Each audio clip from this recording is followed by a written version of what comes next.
І так, друзі, це музей народної архітектури та побуту. Взагалі, ми гуляли десь близько 2 години, 2 годинки з половиною, мабуть, так. Це так, щоб пофотографувати, побачити в будиночках, як там і що. Але дуже цікаво, всім раджу, якщо будете у Львові, обов'язково подивитися цей музей. Ось такий стародавній будинок. Зараз ми гуляємо в музеї під відкритим небом, місто Львів.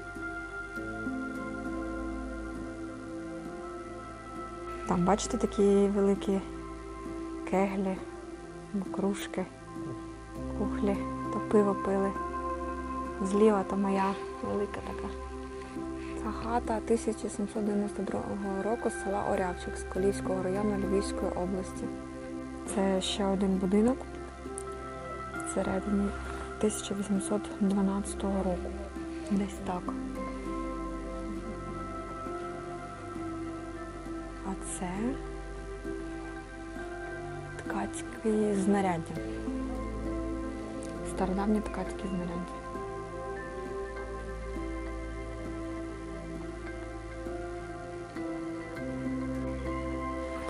Що мені це трошки нагадує, так це малайські або індонезійські хатинки. Чому? Тому що в них також такий дуже незвичний дах. І тут це також можна побачити.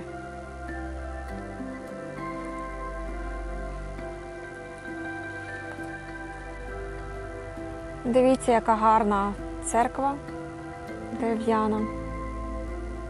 Взагалі ми вже бачили такі церкви, але це було в інших місцях. Це церква Премудрості Божої 1763 року з села Кривка Турківського району Львівської області. Дивіться, який замок на дверях церкви, незвичний, риба. Круто. А це козацький човен. Бачите, майже як вікінги.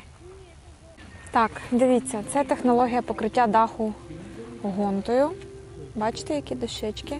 Наприклад, в цьому будинку 49 тисяч дощечок понадобилось. Це технологія будівництва стін з дерев'яного каркасу, заповненого солом'яними вальками та глиною. Це покриття дерев'яних зрубних стін тиньком з допомогою дранки. Дуже цікаво. А це вже покриття даху снопами з житньої соломи.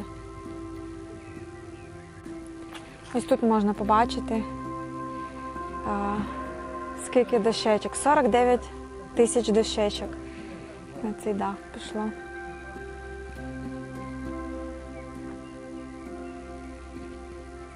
Дивіться, а це вулики. Дуже також цікаво. З великих таких пнів.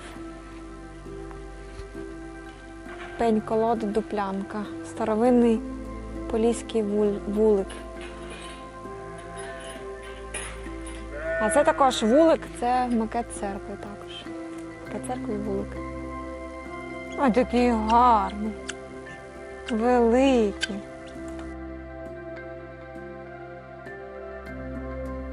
Бачите, який домик в них? А це школа, кінець 19 століття, ось така дерев'яна. І дуже цікава всередині, зараз я вам її покажу. Ось так вона виглядає. Бачите, старовинна карта, ось такі парти, дошка. Також дуже цікаво. Вчителя сиділи, бо хтось жив.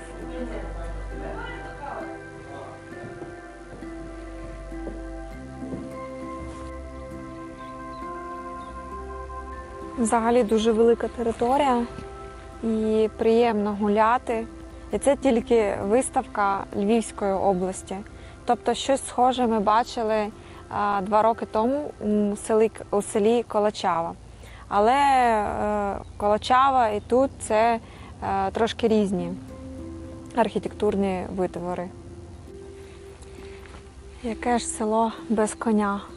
Ага, не тільки Львівська область, ще й Закарпатська область. Хатинки такі.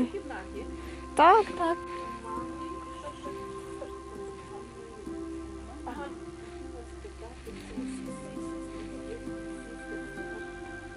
Незвична архітектура. Мені подобається.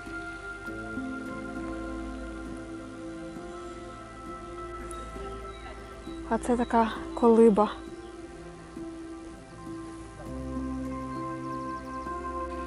На жаль, таке теж трапляється.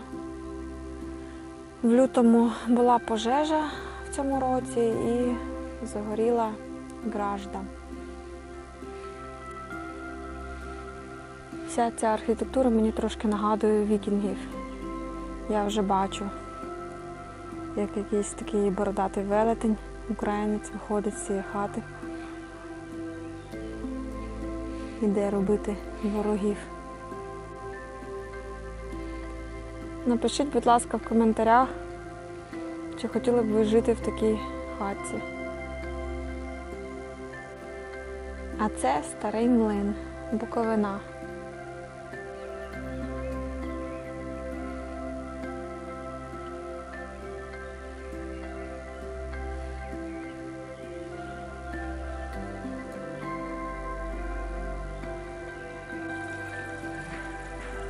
Це водяний млин.